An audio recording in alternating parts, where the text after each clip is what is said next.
Oh God, it's attacking him. Somebody stop it before that evil tears his face apart. The scream cut through the summer air like a knife. It happened in the middle of a live outdoor wildlife show at a historic castle in France. Hundreds of people, families with kids, tourists with cameras, grandparents in sun hats were seated on picnic blankets enjoying a warm August morning under a cloudless sky. I was center stage smiling confidently, hand raised high as I whistled to the sky. I had done this routine with my golden eagle Argon over 100 times before. It was our big finale.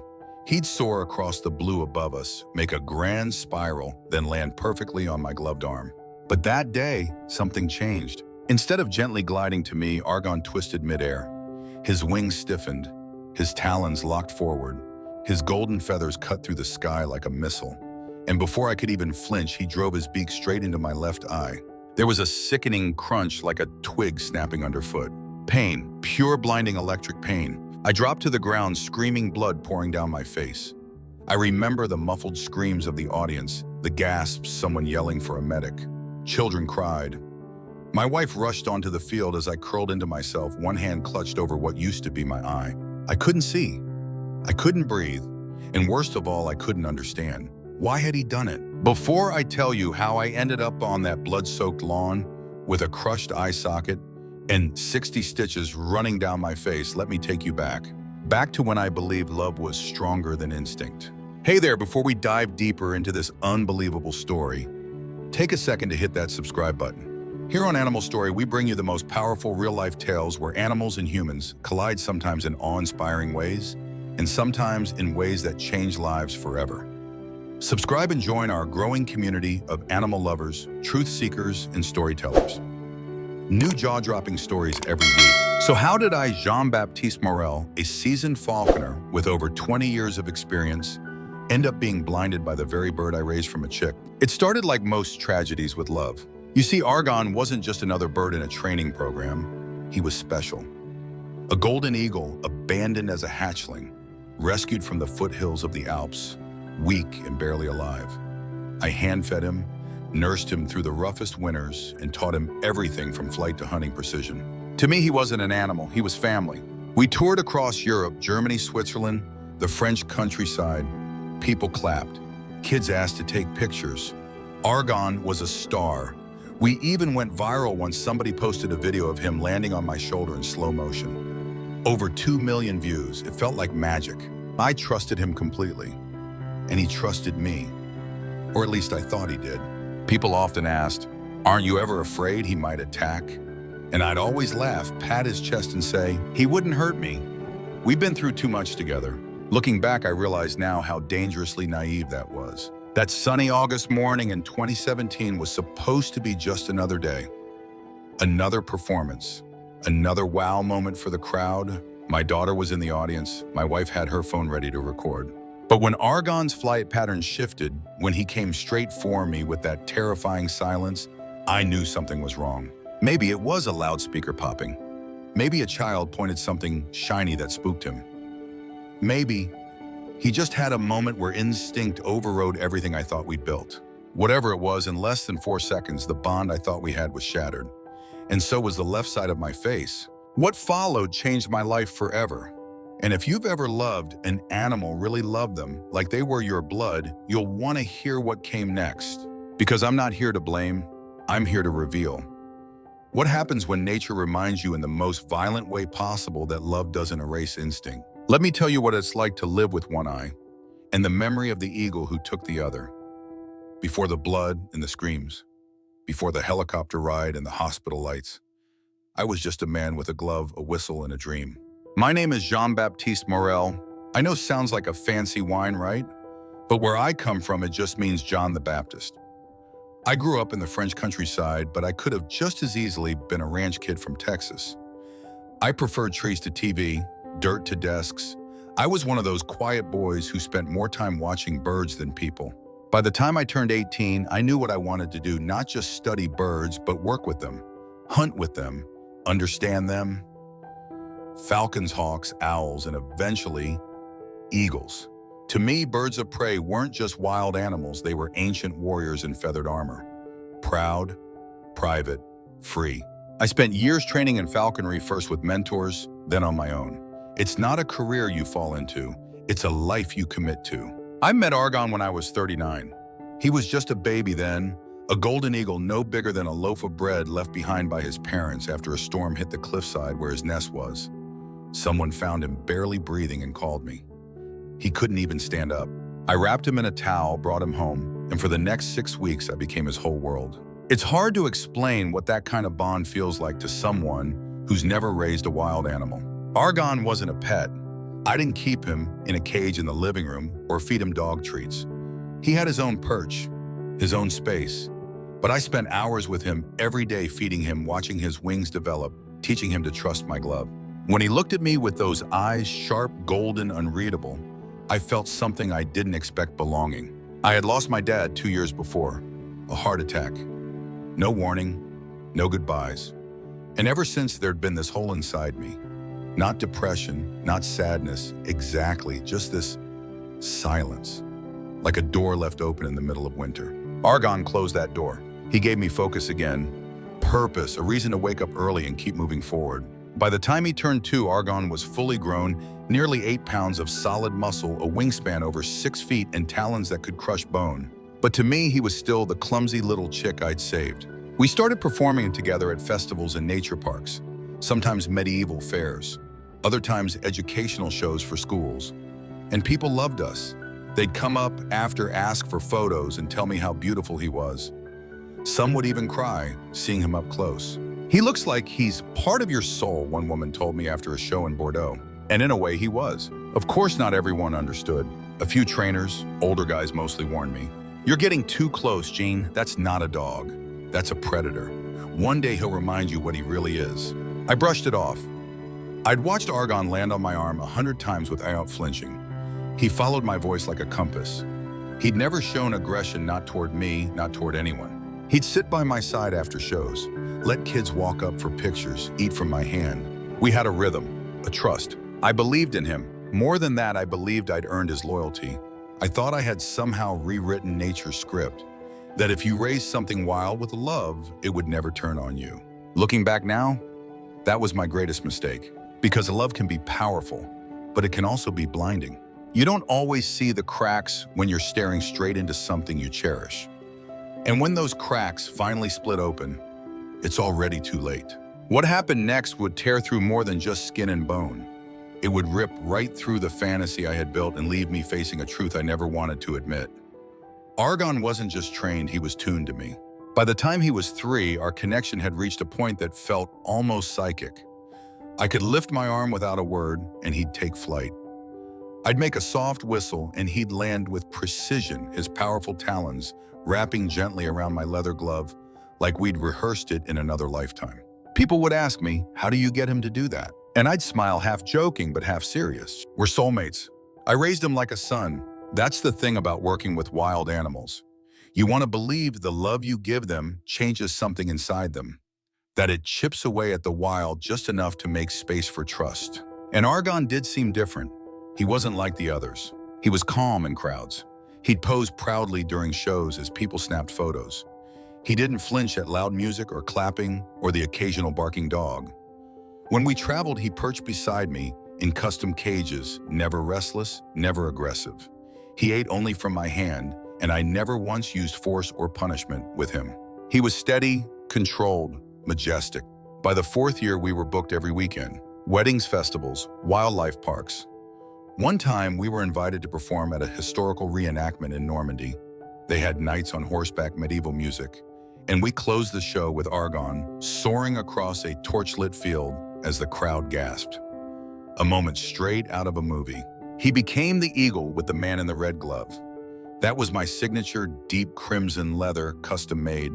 And kids would run up to me after performances, asking if they could touch the glove that the eagle trusts. We had fans. People followed us online. One video, Argon gently pecking my cheek after a show, got over 300,000 views in a week. I didn't know it at the time, but that kind of attention does something dangerous to your thinking. You start to believe your story is different, that all the warnings don't apply to you. Sure, eagles are dangerous, I'd say, but not Argon. He's family. I wasn't blind. There were little signs here and there. During one show, he missed a landing and swooped past me with a sharp scream. I chalked it up to wind. At another event, he hesitated before returning to my glove, hovering in place like he was unsure. A few trainers in the crowd exchanged glances. "You good one?" asked me afterward. I nodded. Just a weird day. Privately, I wondered if he was tired, or maybe bored. Birds can get that way, but never, not once, did I think he'd ever hurt me. I had spent years building this bond. He knew my voice, my scent, my rhythm. I had cared for him when he couldn't even lift his head. I had protected him from cold nights and lonely days. I had poured everything into this relationship. Argon wasn't just an animal. He was proof that love could rewrite instinct, that kindness could tame what nature made wild. Or so I thought. Around our 5th year together, we were invited to perform at the Château de Chambord, a grand Renaissance castle turned modern tourist landmark. It was the biggest show of the season. Hundreds of guests, press coverage, even a drone camera filming overhead. The night before, I prepped his gear like I always did. Cleaned his jesses, double-checked his feeding, walked the perimeter of the field to make sure nothing would spook him. He was calm, perched high in his crate, watching me with those fierce, intelligent eyes. I looked at him and felt the familiar swell of pride.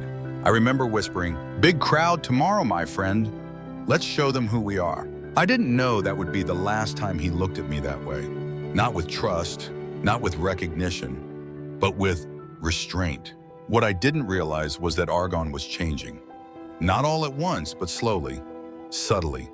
The way seasons changed not by announcement, but by degrees. The trust I believed was unbreakable was already starting to bend. I just didn't see it. And when it finally snapped, it wouldn't be in silence. It would be violent, public, permanent. August 12, 2017, Château de Chambord. It was one of those summer mornings that makes you feel like nothing could go wrong. The air was light, the sun was gold, and the lawn outside the castle was buzzing with families, laughter, and camera flashes. I was standing in the middle of the performance field, heart-steady hand raised high in the air. A light breeze tugged at my red falconry glove.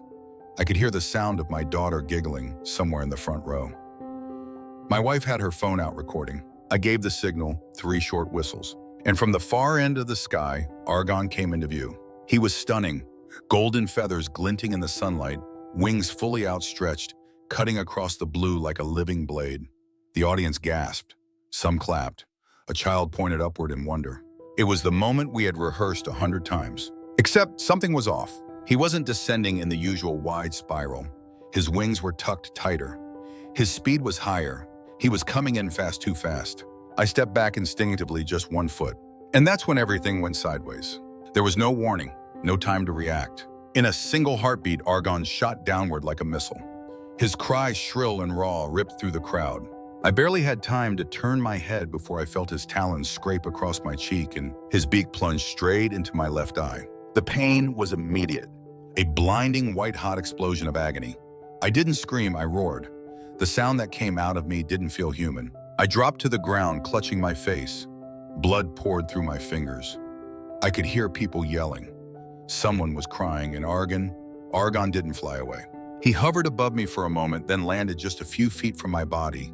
Still, silent, like he didn't understand what he had done. I remember a woman in the front row screaming, "Somebody help him, he's bleeding out." My wife, God bless her, ran straight onto the field, ignoring the handlers who tried to stop her.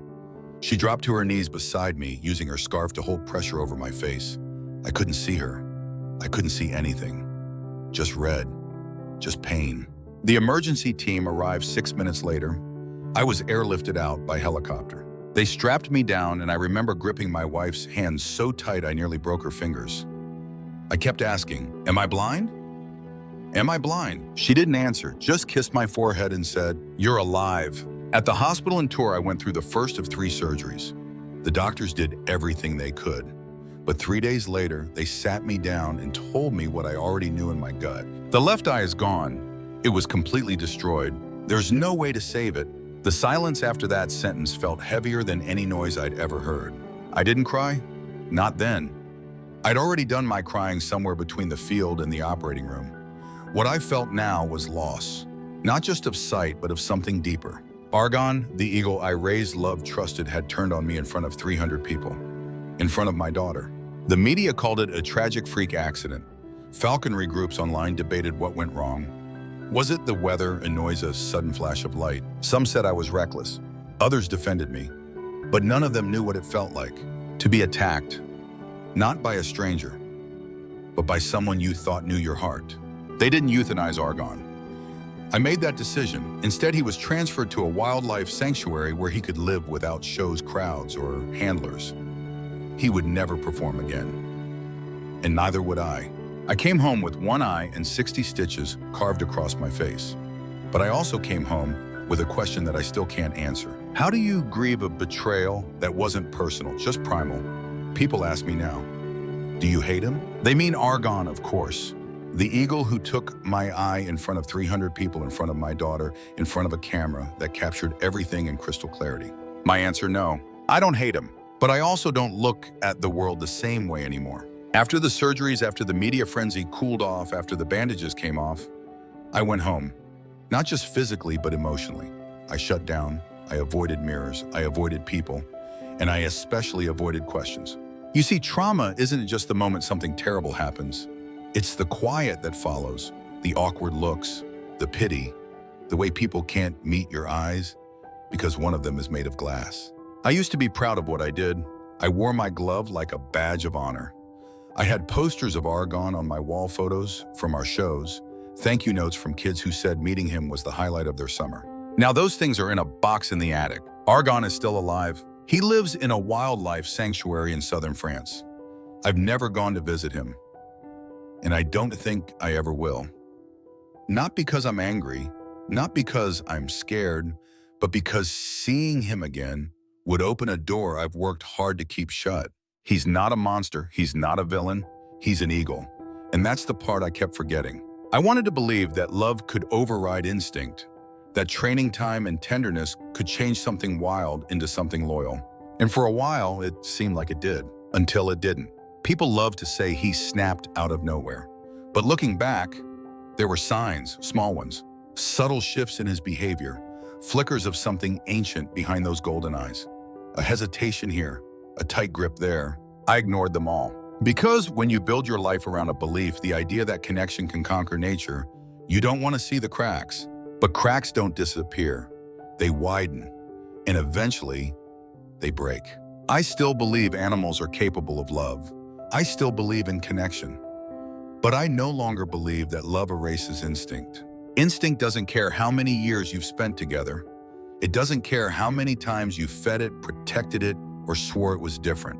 Instinct waits, and sometimes it only takes one loudspeaker pop, one flash of light, one unfamiliar movement in the crowd for it to rise.